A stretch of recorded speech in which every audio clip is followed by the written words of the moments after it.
Welcome to the Motherhood and podcast. My name is Anna. I am your host, and I am joined by my co-host Sophia from Foster's Homestead. And we are here talking about motherhood and everything else because we are not just moms. We do have other hobbies and we have other roles, and one of those big roles is being the cook of our homes, being the homemaker in the kitchen. And that is what we are here talking about today. We're going to be talking about the homemaker's kitchen. So there's lots of areas that we could dive into about that. But before we get straight into the episode, how have you been since our last episode, Sophia? I feel like every time you ask me this, I always have to think back to how many days it's been and what I've been doing. Well, we have off-air conversations too, so like we are caught up with each other. But I guess, what are our listeners missing out on?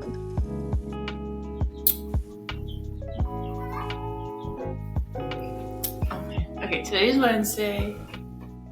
So my husband started a new job. So he missed out on church for the first time in maybe 2 years. So I went by myself with Hadassah for the first time, and I felt kind of weird. I felt like a single mom. I don't know. It was kind of weird. People were like asking me if I was okay and like helping me like buckle my carrier with her. And then my neighbor had to drive me to church and bring me home. But it's good that he started his new job. He's going to have more time. He's working the same amount of hours, but he's going to be working less because the job is not as demanding as his previous job.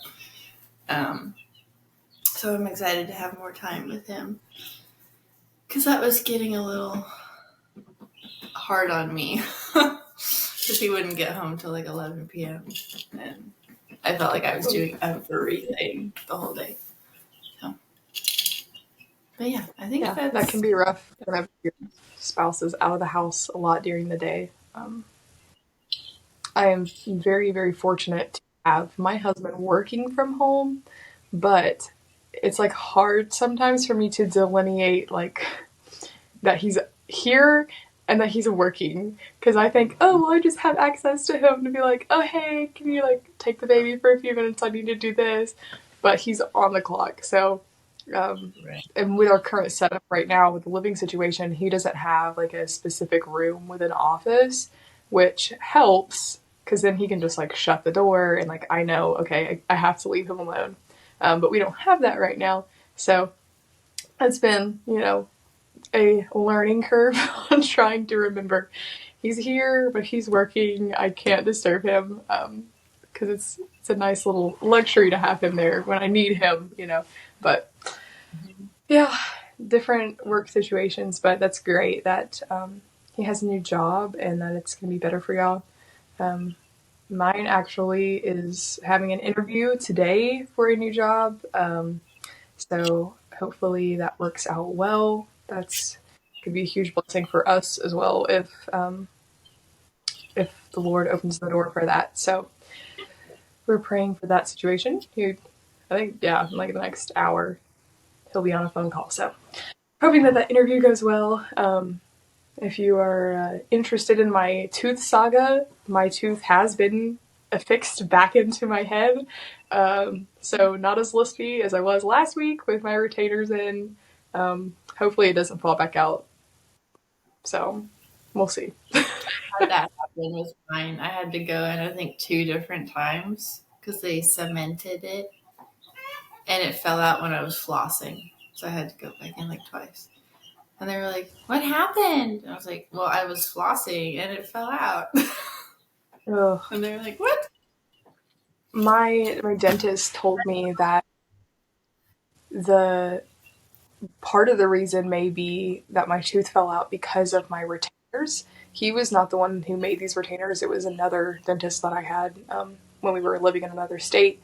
And from like the day that I got them, they were so incredibly tight that like every time I would put them in, I would have to like it was painful to try to slide them on. And then it was fine once they were on, but they would squeeze my teeth so tight that it would give me headaches. And then it would take like a full minute to like winch it down all the way across to get it back up. And so my dentist yesterday, he was like, it is not supposed to be that tight at all. And he was like, we're going to make you a new retainer. So then they had to do the impression for the new retainer. And I thought I was going to, like, like it's not foam, but that, like, rubbery stuff that they use to make the impressions. Because it was a top impression, it was starting to, like, squeeze out of the tray, like, down the back of my throat. And it was activating my gag reflex. And I was doing, like, internal work to try to keep myself from, like, gagging and ripping this thing out of my mouth. Because the poor dental hygienist, she's standing there, like, shoving it in there, and I'm like, thought I was dying. And so I'm just like, breathe, you're fine, it's okay, you're not gonna die.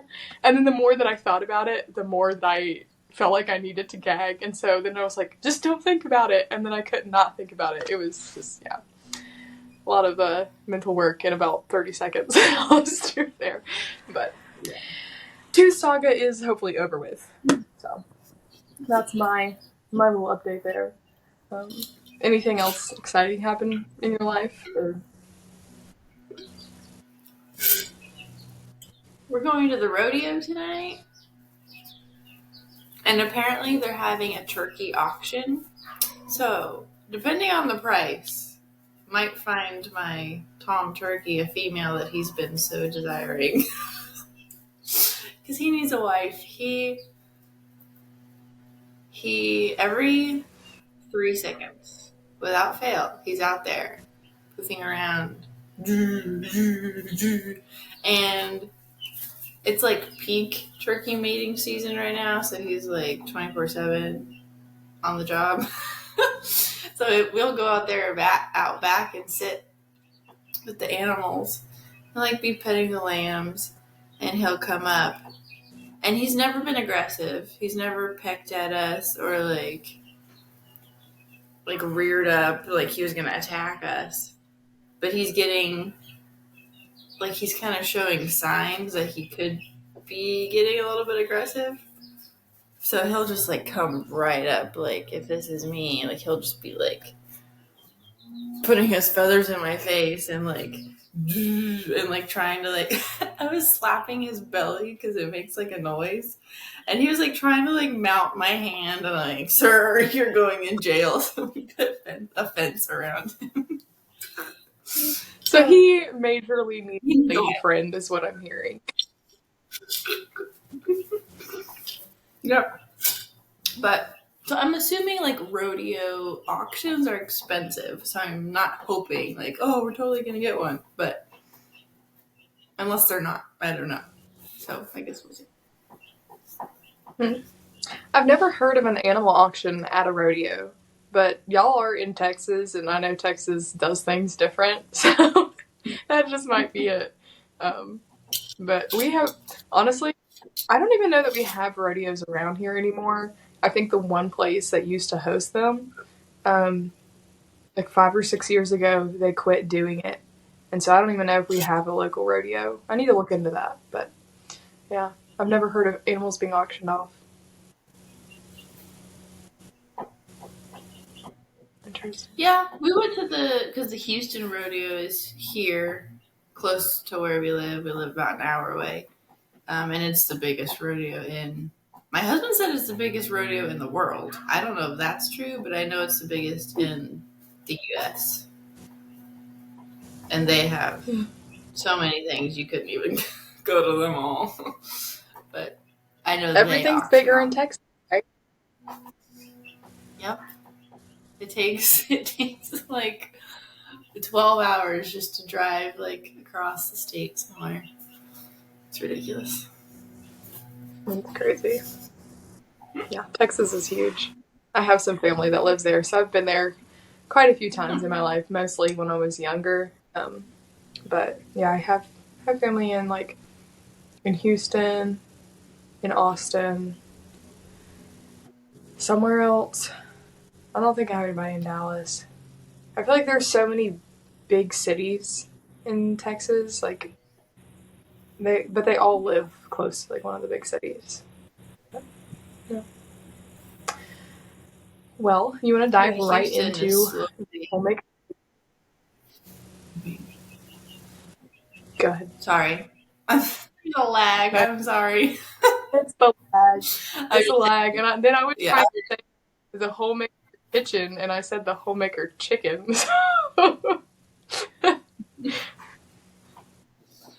What I was saying was not important. I was just saying that Houston is slowly growing and like Houston area is slowly expanding out to where we live, and we don't want that, so we're trying to get up out of here sometime in the next couple of years. So That's yeah, understandable. You can always come join me over in Georgia. I might do that. I was talking to my husband. I was like, so where would we move? But we have no idea. We'll section off a little piece of land for you, and we'll have matching homesteads.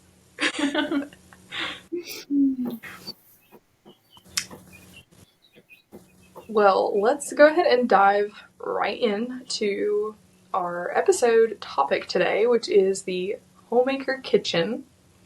Not the Homemaker chicken, like I tried to say a second ago. I guess I have my chickens on my mind. I got one of my chickens back this week. I for some reason thought she was a rooster, mostly because I'm a novice chicken owner, and she was developing like a lot faster than all the other hens. And I was like, no, she's got to be a rooster. They just accidentally missexed one of the chicks, and so I gave it to my brother-in-law who was wanting a rooster, and then it's been like 6 weeks, and she's definitely not a rooster. So she came back home with me. I got my chicken back. So, and then I fed them right before we started recording. So chickens are on my mind, I suppose.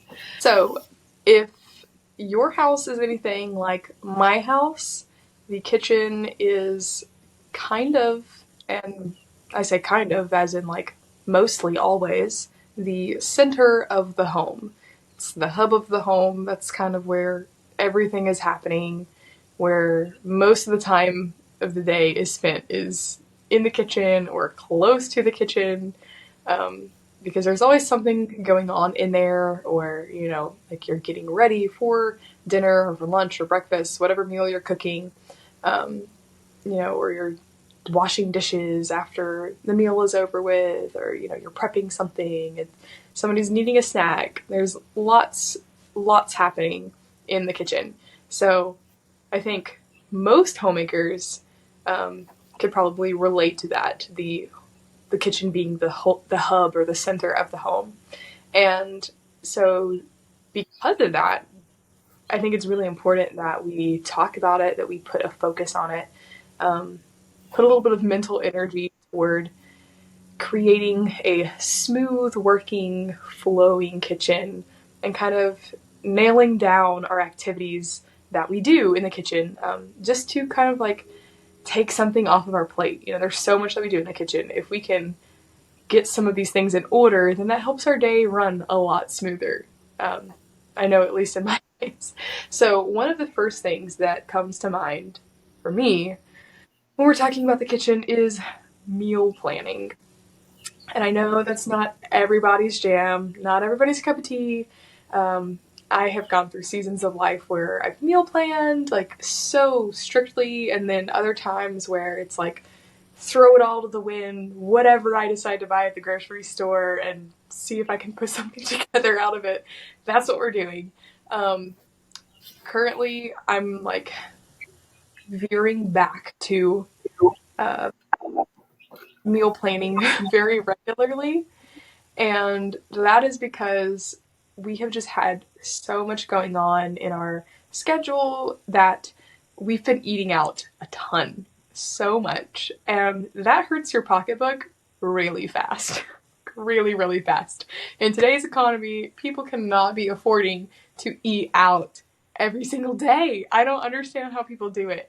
And so we are right now in a moment like, okay, let's reel it back in. We we really haven't been nailed down very very well in that area. So me and my husband had a discussion last week and talking about how we are committing to only eating out after church on Sundays with family or friends, and then having one flex meal throughout the week if we, just run into a brick wall and we need to go out for dinner, or if we're out and it's easier to do that, or, to get a lunch or something like that. So one flex meal during the week, and then after church on Sundays. Other than that, all of our meals are going to be from home. So whenever you're cooking breakfast, lunch, and dinner every single day, save 2 meals throughout the week, that requires a lot of thought and a lot of intention to make sure that you're not just like spending a ton of money on groceries and then not knowing what to do with your ingredients, or you're buying stuff and then you're letting it go to waste in the refrigerator because you don't know, what to cook with it. And that happens so much. We have, I think as Americans, we have so much food waste. It's ridiculous. We could literally feed the world with what we have. We just end up with so much food waste that, we still have people that are in poverty and that are starving. And that's just insane to me. So yeah, I think meal planning is a great place to start. Mostly because I am having to meal plan my booty off right now. So yeah, let's talk about meal planning. What are your thoughts on meal planning, Sophia, and what does that look like for you? My thoughts on meal planning are, I think it's really helpful. I am the worst at it. Me and my husband have had so many conversations about, we really need to meal plan. We really need to have, I even wanted to, which I still might do, might help me stay on task more, was putting up a chalkboard, or a whiteboard if you like that better, but I like the aesthetic of a chalkboard in the kitchen, and have doesn't even have to be the full week of meals, but just like what we're having today, and just have it on there. I'm a visual learner, so for me that kind of helps visually remind myself I need to prep this for whatever meal we're having.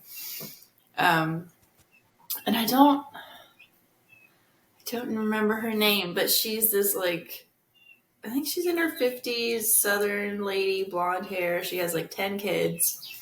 She has quite a following on Instagram, but her name is not coming into my head. But she does that with I think they use a whiteboard. And obviously with so many kids, she has to do that.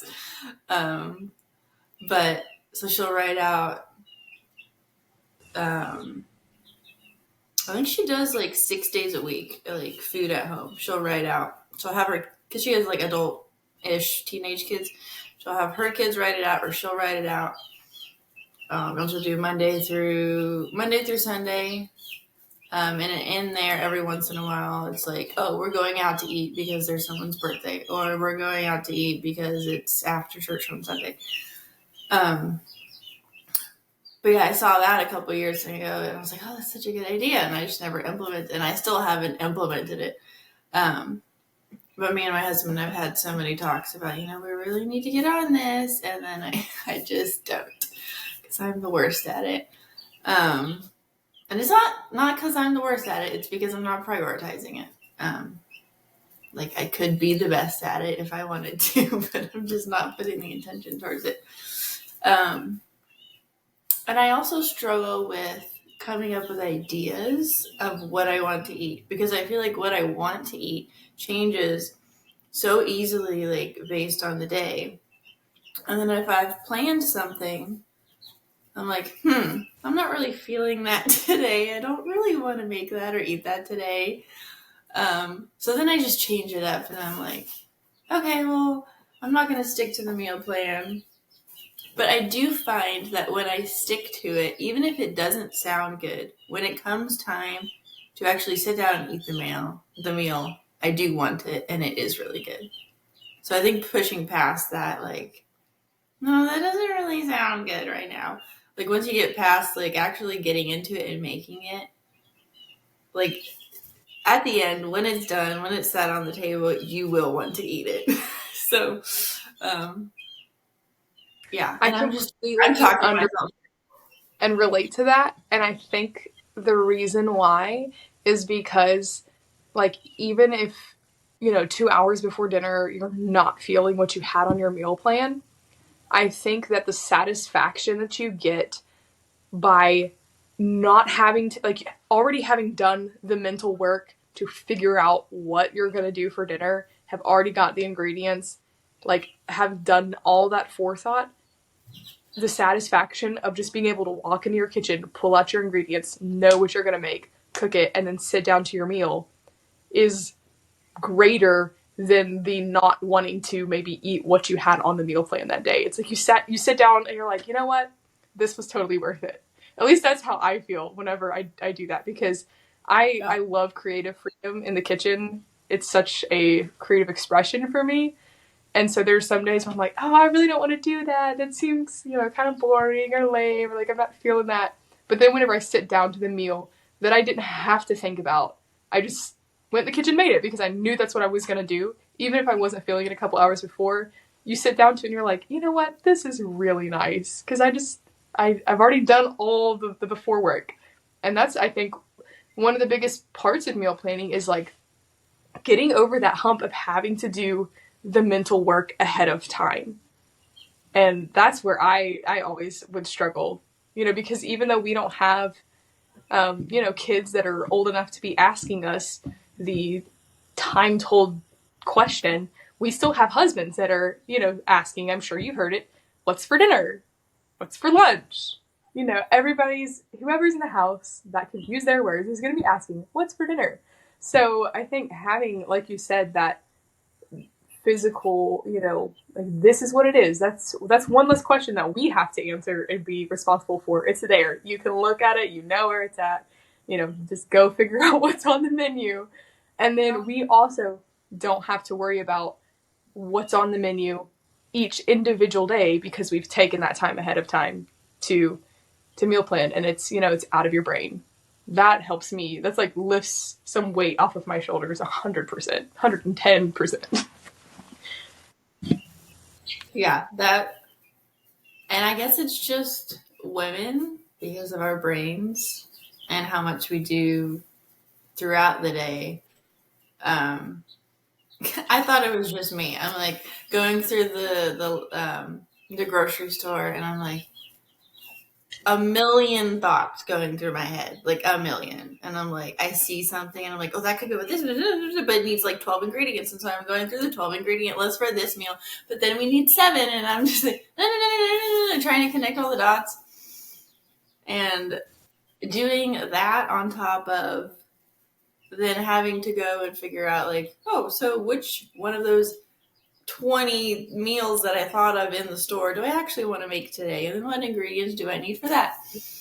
Um, so my mind becomes a cluttered mess in the grocery store. So I definitely think like having a list, planning the meals before you even go, and then having the ingredient list, like that's a bunch of work. So if you're able to take that work and do it for your whole week and have it already planned out rather than doing it on the spot, which is 10 times worse, can be so helpful. And I'm preaching to myself here because I rarely do that. And I am the jumbled mess in the store. So, Hey, we are preaching to the choir here. Do not be fooled, ladies, thinking that we have this figured out.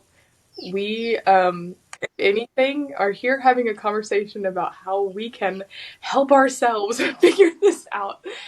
We said that before we started recording. Like, there are many places in the kitchen that we need help in, and so we're going to bounce some ideas off of each other, off of you. If you have any feedback, we'd love to hear from you.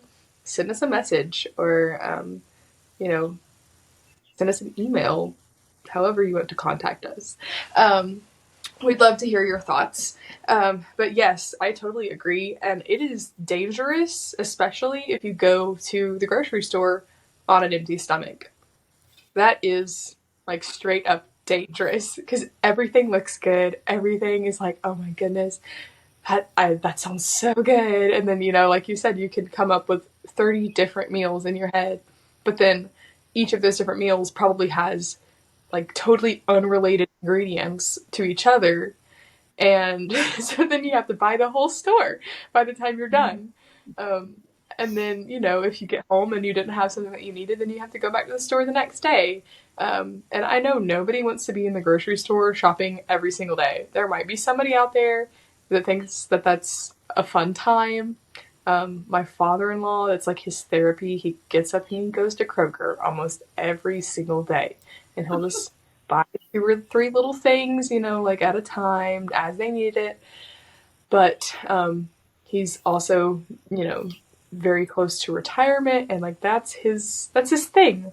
I would be stressed out if I had to go grocery shopping every single day. So weekly is what works for me. Um, since we just very recently implemented meal planning back into our routine, um, I I can kind of like explain how I have done it before and how I'm trying to do it again now that we're picking it back up. But if I'm not meal planning, I think most families, unless you just haven't spent a lot of time in your kitchen, you kind of know like what your staple meals are. There's like 3 or 4 meals that I know that me and my husband love and I can't go wrong with. So even if I don't have a grocery list, if I go, I can know like, okay, if I get these ingredients, I can make a meal out of these things. But I like to sit down, either on your phone in your notes or on a piece of paper, and I used to do this always on a piece of paper, and I would accordion the paper like lengthways. I would accordion it to where there were 7 columns. So when you open it up, there's like 7 divided columns, and then each one was a day, Monday through Sunday. And on there, then I would put like B for breakfast, L for lunch, D for dinner. And on each day, I would start on the dinners because it's easy when you just have 2 adults in the house to make extra for your meal at dinner, and then you have leftovers for lunch for later in the week. So I would start with what my bigger meals would be, and then see, okay, I know if I make barbecue chicken on Monday night, then I'll have extras left over for Tuesday at lunch or Wednesday at lunch, whenever you want to stick that in there. So kind of arrange my dinners according to the meats that I know that I had, or that I could get at the store and like use several things. So if I do like a roasted chicken, then I could, on Monday, then I can use the rest of the meat for chicken soup for dinner on Tuesday, and things like that. And so trying to like see what meals had similar ingredients. So like that week we might eat a lot of rice, or we might eat a lot of potatoes, or we might eat a lot of chicken or beef, or like one of these 2 things.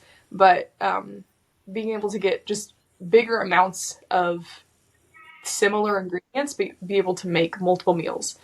Breakfasts are pretty flex for me, just because it kind of looks like turkey, bacon, eggs, and some sort of like bread, sourdough, or bagels or something like that in the morning. It's just easy. And then some snacks. But that's how I kind of would like formulate it. And then once I would have my meals written out, then I would flip over my paper and I'd write out a list of every single ingredient that each meal had, and then I'd cross it out of the ones that were like multiples until I only had one, chicken listed on there and said buy as much chicken as I needed. And that was whenever we were first married, and living on one income at the time. We have, over the course of our marriage, had two incomes and one income. But I was still in school at that point, living on one income, and we didn't have a lot to get by on. And so we were, pinching every penny that we could. And so I was cooking almost every single meal for an entire week on about $70, I think, at the time, which right now, with the way that food prices have gone up, sounds like I don't even know how I did that. It seems impossible.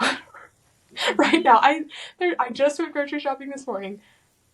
I spent $295 at the store for groceries for like 10 days, 10 or 11 days worth of food.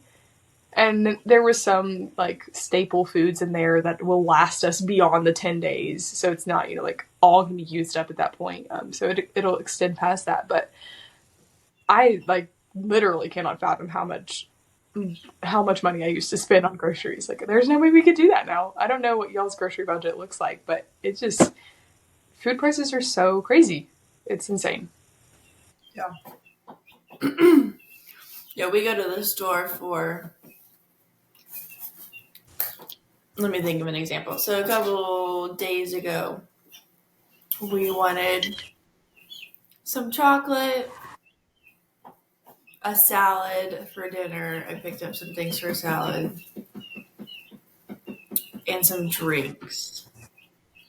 And it was like $45 for like 6 things. I'm like, what the heck? So yeah, if I was gonna go and we do try to get the organic things, so it is pricier.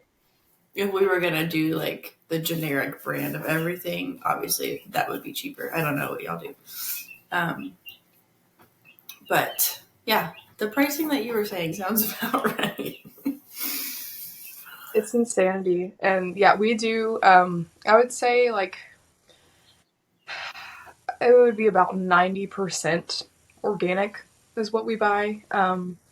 And if I was to go to all the grocery stores in town and get the best deal on each individual item, sure, I could probably spend a little bit less. But sometimes just getting it all at the same place and paying $1 or $2 more on a few things is worth the convenience for me. So we'll salvage there. But yeah, food prices are crazy. But here's the thing: is that is $295 for approximately,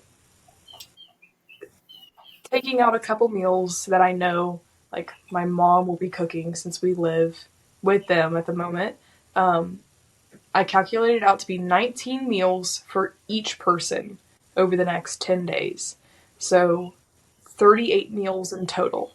When you do the math, if I spent $295 for 38 meals, that's including snacks, that comes out to about $7.75 a meal. You can't go to McDonald's for $7.75. So the crux of the matter is, even though like it gouges out my heart and eyeballs every time I see whenever I ring up at the grocery store, you still are saving money to cook from home and to be intentional about meal planning and cooking nutrient dense food for your family, because you can get the food that tastes delicious when you make it at home yourself without all the extra added stuff that you get whenever you go to the restaurant, that has all these terrible things for our bodies in there. And yeah, so it's still worth it, even if sometimes we feel like it's not. And I am so guilty of that, because I'm like, oh, it's not even worth it. You'll just spend so much money. But really, you are going to, if you go out for two people, it's minimum $30 or $40 at a halfway decent restaurant. And that's maybe before you include tip and tax. And so to be able to sit down and spend $7.75 per person for a meal, that's not that bad considering what you're up against when you go out to a restaurant. Mm-hmm. Yeah. I'm sorry, I just drew a blank. I think it's the numbers. It's like, it'll send you into a spiral if you think about the numbers. It's scary. I'm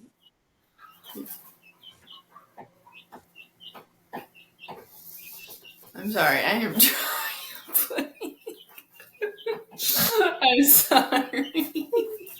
You're gonna have to edit We're it. trying to work through this awkward lag where it's like 4-second pause before the other person and so we're either like awkward silence for 10 seconds or we're talking over each other. So we're trying to figure it out. But any other thoughts on meal planning? Because there's definitely some other things that I want to cover before we finish today. So any last thoughts on meal planning? No, I just think I really want to implement the chalkboard idea and put it up in my kitchen. So I think I will get to doing that. And Facebook Marketplace is my favorite place to find sometimes brand new things, but things usually at a discount, and then you can like haggle the person down and be like, well, you take 10, and if it's been up there for a while, they're like, yeah, sure, just take it. So I'm sure I can find a chalkboard on there and put it up in my kitchen. So I want to do that. I'm going to do that. And I will post about it to prove that I did it. So those are my last Use the gram to keep you accountable. I love it. I do the same thing. So no shame in my game. That's a great idea. I love Facebook Marketplace as well. You can find such good stuff there. So I probably should likewise look for a chalkboard to put that in my kitchen as well.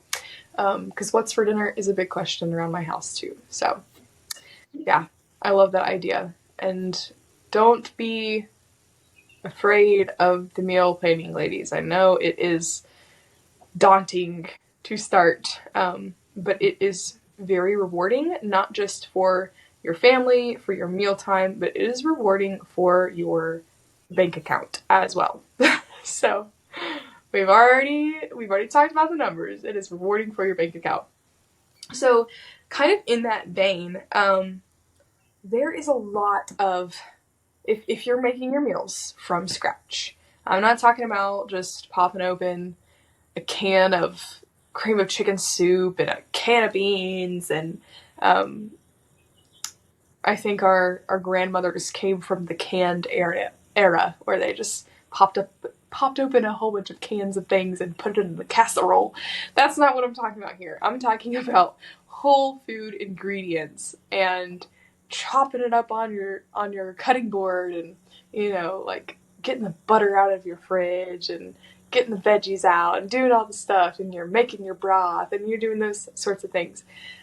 That requires some thinking ahead. That requires some mental work ahead of the game. Otherwise, if you want to sit down to dinner at 6:30 or 7 and you don't get started till 5:30, you might not be eating dinner till 8:30 or 9, depending on what you have to do. So there's some mental work. There's a little bit of advanced preparation that has to be done in order for us to get dinner on the table. And I know I'm talking a lot about dinner. Obviously, this goes for lunch and this goes for breakfast as well. But at least in my house, like I said, breakfast is pretty flex. We kind of just, my husband doesn't eat breakfast a whole bunch, so usually it's just me and the baby. And eggs are super easy to fix 20 different ways, just in some butter on a pan. But, and then lunches can be, pretty simple as well. We like to do sandwiches and things.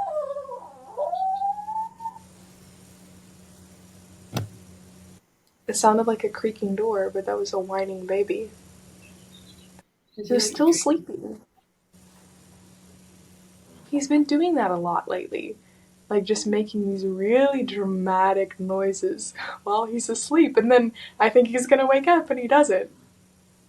And yeah, it's adorable but amusing because I'm like prepared to grab him. And he's just still snoozing. So, anyway, we'll keep going. um, where was I?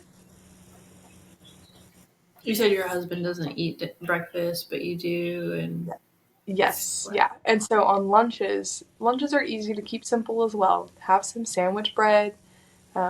Make your sandwich bread, have some on hand, whatever is your preference, and make some sandwiches during the day. That's easy. Or just put out a platter of random things. That I like to kind of have happy meal lunches is what I call them, and so it's just like however many different colors I can get on a plate at one time, as long as there's like some protein, carbs, and fat on there. So I'll have different colored berries or fruits, and then some meat and cheese, and it's just like it's a little personal charcuterie board.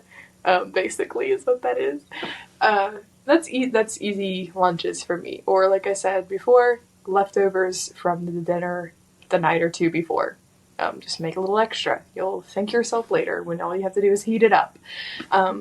But the biggest focus of the day for most families is going to be on dinner, um, because you may not have your husband or your kids inside of the house during the daytime. It may just be you, so that's easy to work through. But getting dinner on the table can be a big deal, and that advanced work and preparation kind of matters. So, um, I guess I can kind of share the things that I like to do, and you let me know if you do any of these things as well, and um, see if we have any tips for our listeners.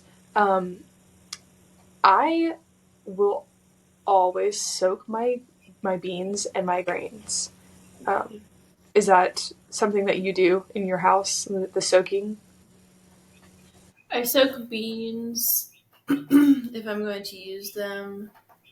I don't soak my rice because any time that I want to cook rice, I just stick it in the Instapot. And I know Yeah. it's healthier to soak it. Um, I'm not exactly sure why it draws something out, and I think in the rice when you soak it, um, so it's easier to digest. So I know it's beneficial to soak your rice, but I don't out of convenience. But I do soak my beans. Look, if Martha in the Bible, who was, the premier homemaker, and she was asking the Lord, like, Lord, why don't you tell my sister Mary to come help me in the kitchen and to serve and blah, blah, blah. If Martha had access to an instant pot, I guarantee you she would have been sitting at Jesus' feet too, because she wouldn't have had that much work to do. I love my instant pot. It took me honestly a couple years to get converted to it. My mom and my brother both had one, and this was 4 or 5 years ago. Um, they swore up and down by it, and I was like, ugh, I just don't like clunky, big kitchen appliances. I like to keep my kitchen minimal, so I just like I don't like stuff out on the counter, and I was like, I just don't want to have to store this big thing somewhere. And I went to like a bargain store one time, and they had them on sale for $40. And I was like, okay, you can't beat that. That's like basically more than 50% off the the price for one. And I was like, I'll get it for $40. I'll try it out. It has been a blessing to me as a homemaker, as a kitchen in the kitchen as a cook. It has been a huge blessing. So if you don't have an instant pot, you need to go get yourself an instant pot. um, yeah. Get rid of your rice cooker. Get rid of your pressure cooker. Get rid of your slow cooker. All of Oh, those big clunky appliances that you have, you don't need them. Just get an Instant Pot. And if you love to air fry, now they have a version that has interchangeable lids that does air frying. well, I We don't didn't air know. fry stuff in my house, but I know some people love their air fryer. And air fryers can be like huge. So Instant Pot is just all in one. It does a fantastic job. Um, but I digress from my rant on Instant Pots. Maybe you love yours as much as I do. Maybe you don't, but it's fantastic. I haven't had ours very long. It is amazing for rice because it does it in 5 minutes. Like 5 minutes, and you have rice. Um, but we have a little thrift store around the corner from us, and I don't know if I've talked about this on the podcast before, but um, so they're only open 3 days a week. They only accept donations during those days. So if there is something that is donated or left by somebody, they will trash it. This funny story. There's an old guy who kind of runs it. Like there's older like church women who run the store when it's open, but he's like kind of, I guess, in charge of bringing things in that are donated. And he is this old grumpy man. And anything that is left or donated on the wrong day, he will pitch a fit about that it's there, and he will throw it in the dumpster. And he doesn't That's care if someone could use it. Anyways, so we drive by every once in a while just to see like whatever's there. Like they want people to take it because they are gonna throw it away. So we saw an Instapot, and I told my husband, I said, "Stop the car, turn around." And I was thinking like it was gonna be broken or something, or like something was gonna be missing. But no, it was. It looked brand new. It smelled brand new, and it works great. So I did, man. you said you can't beat $40, but I did. I got it for free. I was so proud of my like 60% off, and you got yours for free. No, I Oh would my have been goodness. No, that's excited if awesome. it was a deal. I'm happy for you. Truly, I am. I'm a little jealous, but I'm happy for you. No, Instant Pots are great.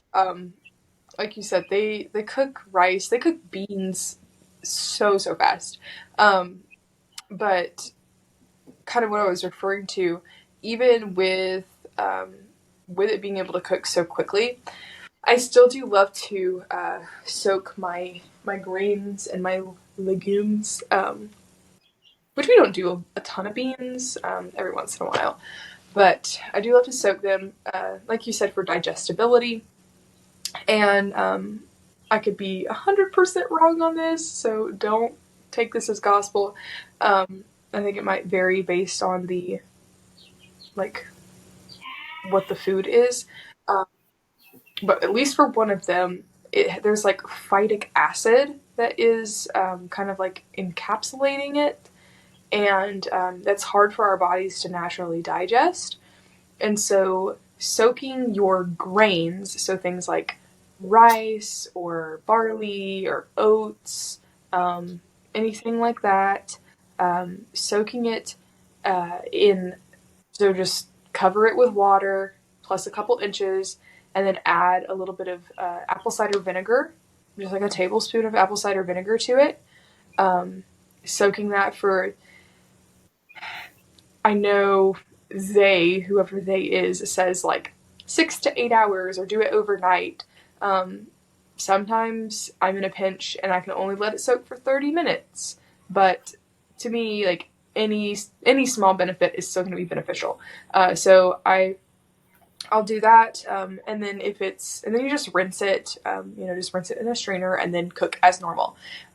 With beans, you do the same thing except for add more water because they'll like soak it up, and then I add just a dash of baking soda to mine because basic component will help break down the anti-nutrients in the beans, and the acidic component in the vinegar will break down the anti-nutrients in the grains, which is, I know both of us do sourdough. We bake sourdough at home, and one of the reasons why I do sourdough is for the digestibility and the breaking down the gluten and making that better for your body. So thinking ahead in the kitchen, for me, that looks like if I know that I'm going to be cooking rice for dinner, then I need to either first thing in the morning whenever I get up, or whenever I'm in the kitchen, maybe making lunch, just take a few minutes and grab out a measuring cup, dump some rice in there, cover it with some water, splash some apple cider vinegar in there, and that, set it on the counter, and then that's ready for me whenever I get in the kitchen later that evening, several hours later, to just rinse off, toss in the Instant Pot, and it's ready to go. And so that's kind of one of my forethought things in the kitchen. I would say probably the biggest thing, other than if you have frozen meat, taking your meat out of the freezer. Guilty as charged. There have been nights where I'm like, you know what? We're going out for burgers because this meat is hard as a rock. Yes, I can relate about the rock hard meat that you didn't take out of the freezer. Yeah, I like will try to speed it along in its thawing process. I remember my family had dropped me off at my house and they were going to go out to eat. And I was like, no, let me make you dinner. Don't go spend money going out to eat. And they were like, well, what are you going to make? And I was like on the fly, I was like, I can make you steak and eggs. I did not have steak pulled out. It was in the freezer. I was like, I can make you steak and eggs. So they were like, okay. So they stayed and they were like messing with our animals. And I was in there like ripping the steak out of the freezer, dunking it in hot water, trying to get this steak able to cook. So I am guilty of trying to speed that process along. I put it in like, not boiling hot water because I didn't want to cook it, but I put it in hot water in the sink while it was in its bag. And then once it was like thawed enough to kind of pry apart, I just stuck it in the pan. So yeah, that should be like on my chalkboard. Pull the meat out. And my husband is always on me about that. He's like, what's for dinner? And I'm like, steak or tacos. He's like, did you pull meat out? And I was like, no. And he's like, then how the heck do you expect us to have dinner? So yes, need to write it on my board. How do you normally thaw your meat? Because I know some people are like, it has to be in the refrigerator for 4 days to unthaw. Because it's apparently controversial if you put it in a bowl with cold water for a couple hours. Like, you're gonna get listeria or, salmonella or something. I have always, this is something my mom did, so I've always, like, a few hours ahead of time, pulled the meat out in a bag, put it in cold water in a bowl. Yeah, that's what I do. Okay. Yeah. Glad I am not alone in that, because I know for some people, like, they really are just scared of getting these foodborne illnesses. But I've never had food poisoning from putting meat in cold water. Right. Yeah. No, I get it. Anyways, so like you're gonna cook the bacteria out of it anyways, right? I don't know. I've always done that. I've never. Now, if it's like Christmas or Thanksgiving, we always stick the turkey like from the freezer into the fridge. But that's like holidays. Like that's not everyday cooking. Yeah. But yeah. Maybe they're just such bad cooks that their chicken is raw and that's why they're getting sick. It's not really the thawing the chicken in the cold water. It's just they don't get it cooked properly. We'll shift blame there. We'll say that's what it is.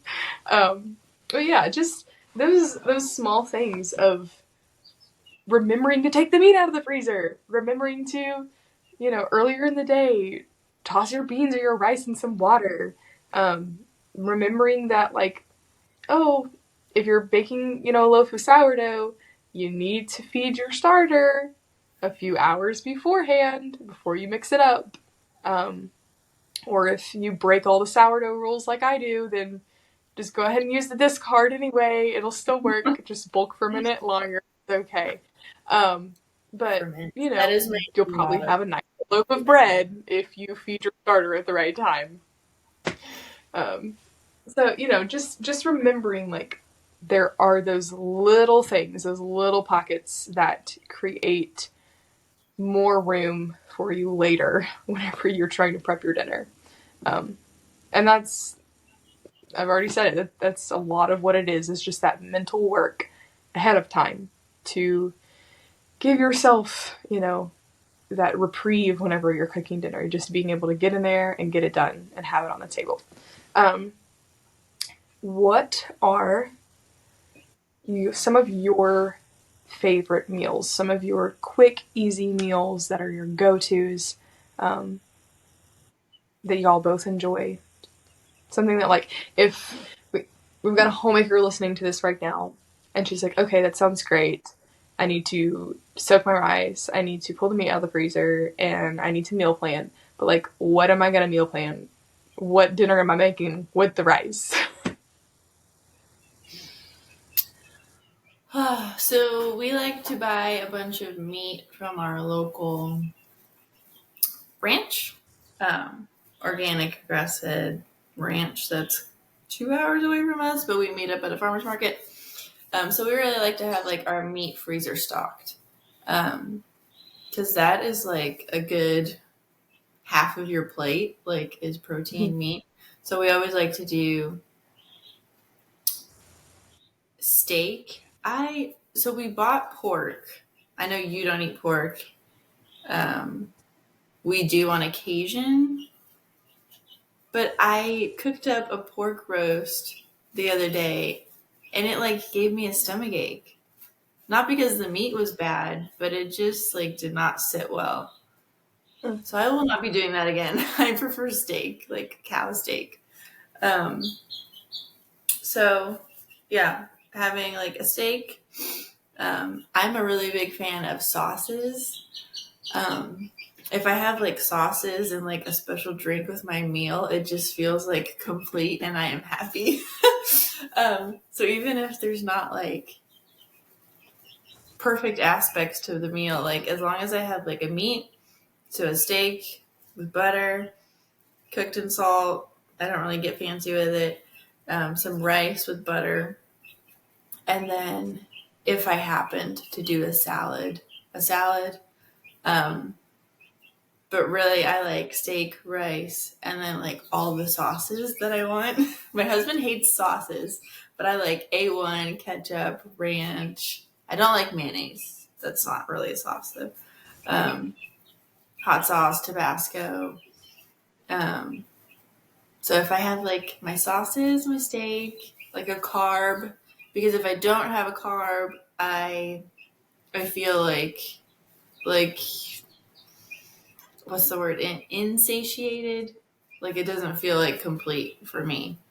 Um, and then I also need like a little bit of sugar, so like some sort of like fruity drink or like juice.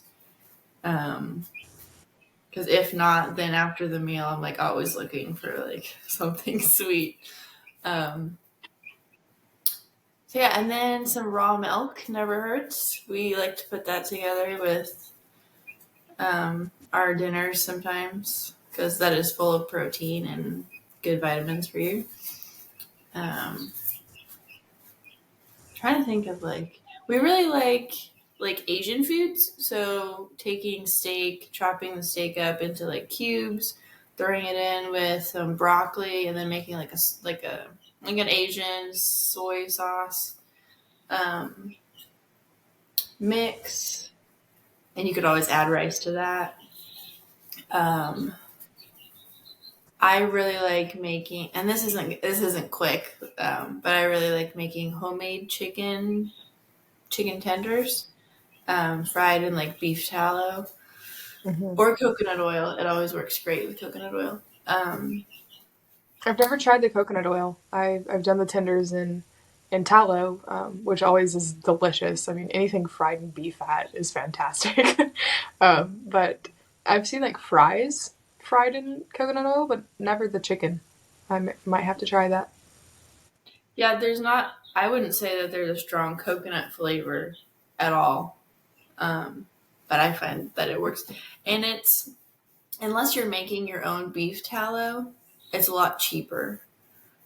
Coconut oil, especially if you go get a big Mhm. thing of coconut oil at Costco. It's like, I think it's like 15, 12, might be more than that for you, but um, yeah, and then so, sometimes I know this isn't really on par with like having your meals planned and making a well balanced meal, but sometimes, like you were saying, like the charcuterie board for lunch, we will. And this was more when he was getting home really late, like 11 p.m., which he won't be doing that anymore. So that's nice that we can like transition into having an actual sit down dinner. Um, but we would just like put olives, cheese, crackers, some sort of meat, sausage, jerky on a plate, and that would be our dinner. Um, That that's sounds totally well yeah, balanced to me. Meat, yeah. cheese, and fruit and crackers is great. 10 out of 10 every time. We've done the same, so I can't complain about that at all. But I really want to get into. I don't. Her name Melania. Oh goodness. Ah, I don't know if I you know. only know Melania Trump, so I'm not going to be a help over here. Okay, um, we can put her I didn't info in the. know that you were friends with the ex president's, former president's wife. I can send it to you after, and you can put it in the show notes. Melania Ciciotti, I think is what's coming to my brain. Anyway, she has like a homemaking motherhood YouTube channel that I really like to watch. Oh, And you know she, what? I do know who you're talking about now that you say her last name. okay, yeah. Um, but she, I think in the past year, kind of like transitioned into more like homemaking style videos of like when she wears her like pretty apron and she has her linens cabinet for her table, and she's like intentional about having, and I don't know if she does it every single evening, but I know she does it for like her Sabbath um, dinner and some other dinners. But she will have like her beautiful tablecloths that she picks from and lays out her table with her kids, and has like candles going, and um, sets out like nice plates, not paper plates, but like real plates and glasses, and has a meal ready like for when her husband comes home. And I know it's unrealistic for every day, but I love the idea of having at least one day or one meal, one dinner um, per week that's like special, and like you light the candles for it and you put like intention and make it beautiful. Um, so that is something that I want to do, and that I'm going to try to start implementing. And I'll have to start with getting a tablecloth because I don't have one. I love that. Yeah, I think it's definitely within reach to be able to romanticize I know that's kind of like a hot word right now, to romanticize your life, but to create like what you want in your home. Like if you want to have nice, beautiful dinners where it's not just like you're throwing stuff on the table last minute and it's like all hodgepodge and just like paper and plastic everywhere, then make that happen. Like we have that within our wheelhouse and within our reach to be able to do. Because it's not like, you know, this is not your grandmother's china cabinet where you like it's for viewing only and it's look don't touch, maybe once in a blue moon on a special occasion or on a holiday or something like that that you pull it out. We can go down the street to the thrift store, or to the antique store. Probably not the antique store because they're expensive. To the thrift store. Let's go back there. And, you can buy beautiful sets of dishes for virtually nothing. And you can bring those into your home. And then, because it doesn't cost that much, if you break a plate because you're using it every day, then it doesn't hurt that bad. Like, it doesn't sting like if you drop the antique china passed down from your great great grandmother.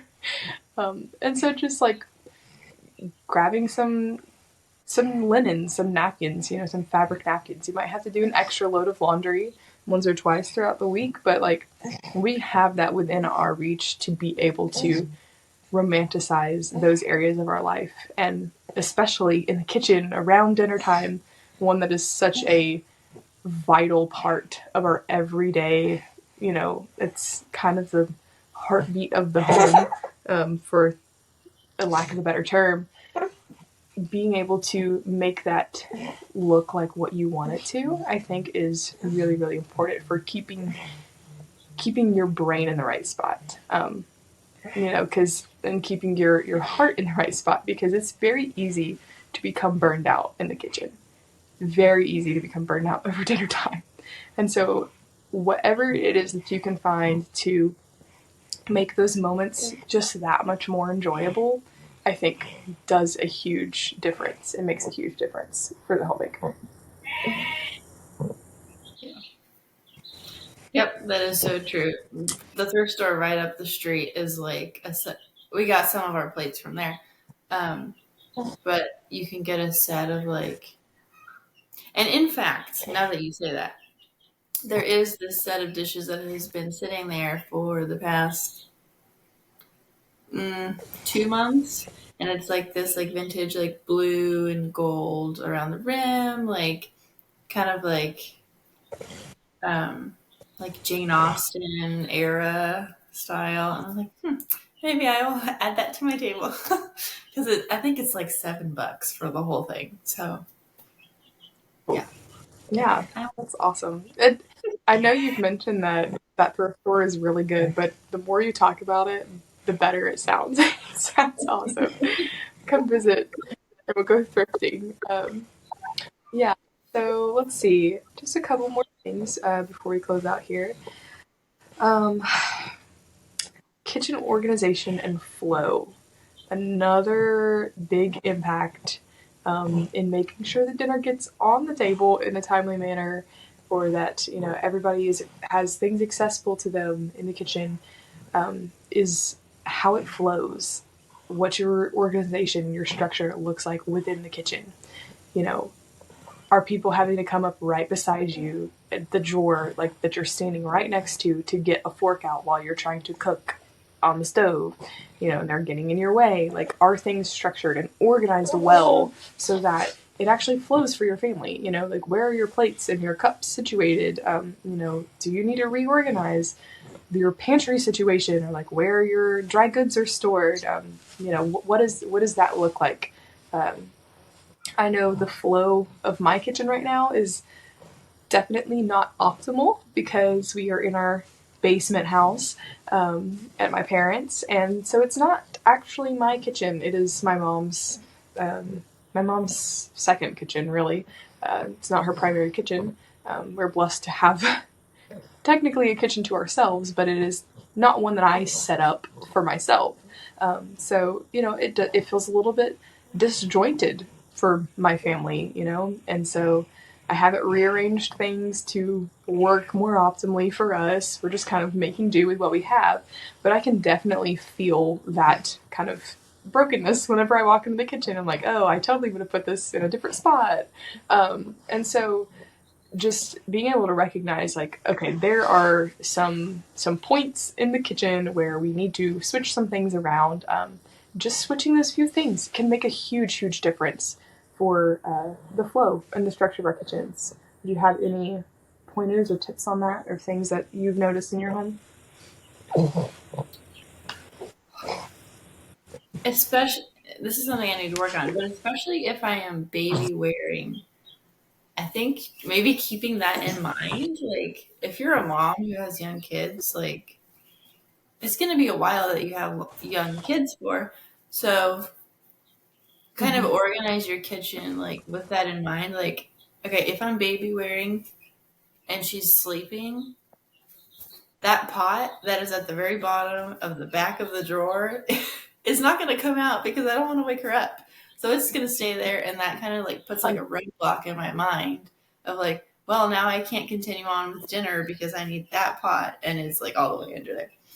Um, and I am preaching to myself because I have pots. All my pots are down low and I need to change that. And I just thought of that. So I'm talking to myself. Um, but yeah, keeping that in mind, especially with um, young kids, and even if you have like a smaller house, like we have a small house, and so if she's sleeping in the evening or at night, and I have to go cook, I don't want to be like banging around pots and pans because I'm trying to pull something out from the back pantry. So I need my chicks are having a fiasco over there. I need to reorganize my pots and pans. My cups are pretty good right now. They're all in like the same spot up in like a cabinet. But yeah, pots and pans are definitely a key thing because that's what you cook the food with. So that is like, if you don't have Mm-hmm. that, that's a big roadblock in your way. And then also having your kitchen, I'm talking to myself, like I am not judging anybody, but having your kitchen clean before you start really helps my like mental space of keeping on task while I'm cooking. And I'm the worst at this. Like I'm really bad at keeping my dishes done. Um, but even I'm thinking about this on the fly. Like you could create a cleaning schedule for your kitchen. So like like that you're gonna do your pots for the day, or you're gonna clean whatever works for you. Like 10 minutes, you're gonna clean your kitchen for. Um, but just having like a clean slate to be able to work with would definitely be helpful. For sure. Absolutely. I love all of those points that you mentioned, um, because you will thank yourself at dinner time whenever you cleaned up lunch after you ate it, instead of leaving it for hours to sit, and then you come in the kitchen to make dinner and you still have pots and pans everywhere, and so then you have to clean up because, well, oh, I need to use that pot, and so you have to clean up before you even get started making your dinner, and then it takes more time, and it's then you're like flustered because it's not what you were anticipating to do, and so your future self will thank you by cleaning up your meal after you make the meal. And I love the point too about, I think it really speaks to the stages of motherhood that we go through. Like the baby wearing stage, not having to bend over, having things accessible to you. So whenever you're carrying that baby around on your hip, trying to stir pasta, it's, like you have the things accessible to you. And then maybe shuffling things around in your under the cabinet, under the counter cabinets whenever you have little ones toddling around like mine is, so that instead of being stressed that, oh, if he opens up that cabinet and then he's going to grab out the glass mixing bowls and they're going to break, And then every time they open that cabinet, you're stressed out, and then you're getting frustrated at the baby because they're going for the mixing bowls. Just move the mixing bowls. Just take them out and put them somewhere else. Where like what works for the flow of your family. And then when your kids are older and things are running a little bit smoother, you're not like deep in the trenches of toddler and baby motherhood, which can be an added stress.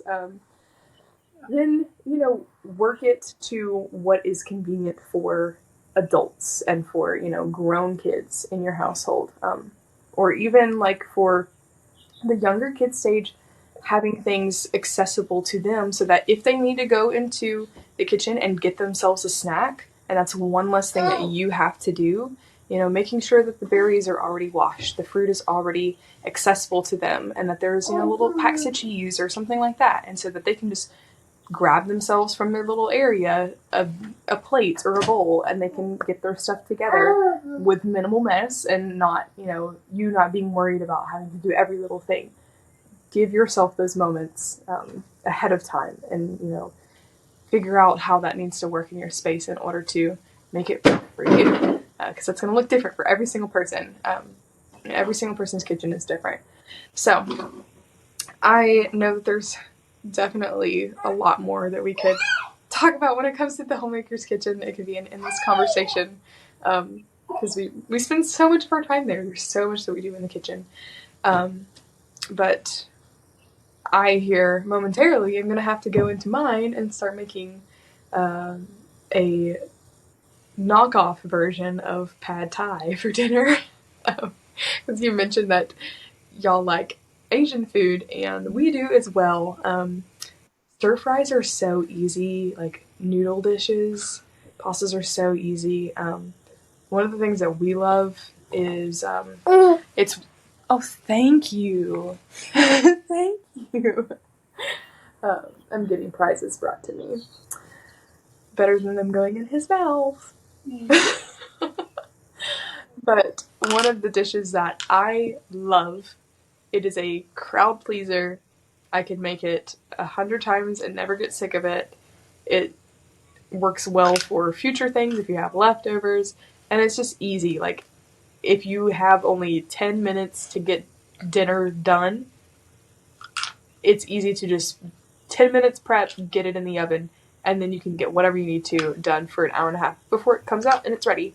Roasted chicken and potatoes. It's so simple, and it looks beautiful. It's easy to do, and people think you've done all this work, but really all you did was chop up some potatoes, toss a little oil, some seasoning, set a chicken on top, oil, seasoning, in the oven you go, and it bakes. I usually get like a somewhere between like 3 to 5 pound chicken. Usually they're like 4.5. Bake it for an hour and a half at 350. Sometimes the last 30 minutes I'll put the heat up to 450, and it gets a really crispy skin on it. And then if I have a couple extra minutes, I'll spatchcock the chicken and cut the backbone out of it, and you like flip it out and smash it down flat, and then it like gets everything really crispy. But just chop up some potatoes, toss them in a cast iron skillet, toss your chicken on there, season it, hour and a half, and it's done. It's beautiful. It's easy. And so if you're struggling to make a meal and you need some like refreshment in the kitchen, that is always my go-to, because I know like I can do it super fast. And then whenever I sit down, I'm like, oh, this is beautiful. It's delicious. It tastes so good. You can season it however you want. But yeah, that was a rabbit trail to one of my favorite dishes to make. It's easy in the kitchen. As well as fish. We love salmon. Salmon is easy just to pan fry in about 15 or 20 minutes. Pop some rice in the Instant Pot while that's going. One more pot with like some green beans or something. Easy meal. You're done in less than 30 minutes. So there's so many options, and really I think when it comes down to it, having yourself prepared in the kitchen, allowing for,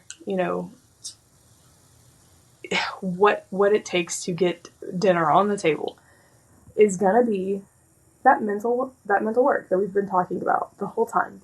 Just a little bit of extra preparation and forethought, earlier in the day or earlier in the week, whenever you went grocery shopping, you did your meal planning, then you thought a little bit ahead earlier in the day to, soak your rice or to pull your meat out of the freezer, put it in some water to thaw, and then you're ready, whenever it comes time to make your dinner.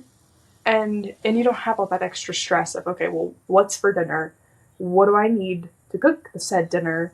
And okay, now I have to try to thaw this meat last second, or all of those things that come along with that. You do that extra prep work ahead of time. It gives you a clear head whenever you sit down to eat your meal, because you didn't have to think about all the things while you were making it, and it's just enjoyable for the family. It's less stressful for the homemaker, and and making sure that your kitchen flows well in order to facilitate that all at the same time. So I'm gonna go make myself some pad thai. Like I said, it's a knockoff version. I've only made it one time before, and it was really good, but it's definitely not authentic by any stretch of the imagination, but it gets the job done. So that's what we're having for dinner. What are you having for dinner? Do you know? I don't know, because we're going to be at the rodeo with my family. So they have food trucks there, but it's going to be expensive. So we're going to eat something here before we go. But yeah, we're almost out of our staples. So this is a good talk. And then I need to go and implement everything we talked about, because we need to go to the store soon. And get on my list going and everything. So I have no idea. If you like egg salad sandwiches, those are always an easy one to do, because I know you got lots of chickens. You got lots of girls laying eggs, so. Oh yeah. Egg salad. Yep. My husband doesn't like them though, so I could make that for dinner. That wouldn't work for me. I'd be the only one eating them, but. Yeah, Christian doesn't like mayonnaise things. Sauce. I don't like sauce. Barbecue sauce, ketchup. Yeah, he doesn't like sauce. So. Did you do okay?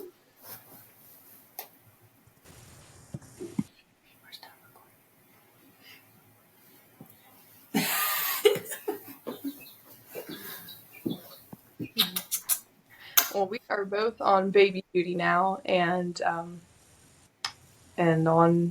homemaker in the kitchen duty as well. So I think we're going to wrap it up for today. Any last or final thoughts that you have about the homemaker's kitchen?